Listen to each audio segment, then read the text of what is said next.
Ito nga pala yung ginawa kong earthquake detector. Sa ngayon, titistingan natin kung gumana ito. Ito yung testingan natin. Counting kalog lang sa lupa, be.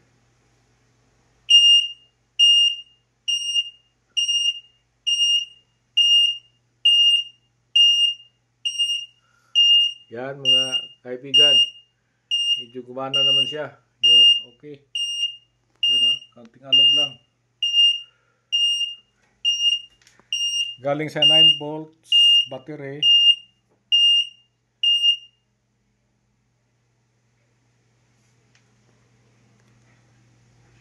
Galing sa 9 volts battery, ang positive ikonekta sa positive sa buzzer.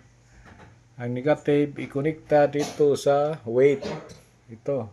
Ang negative sa battery ikonekta dito sa weight.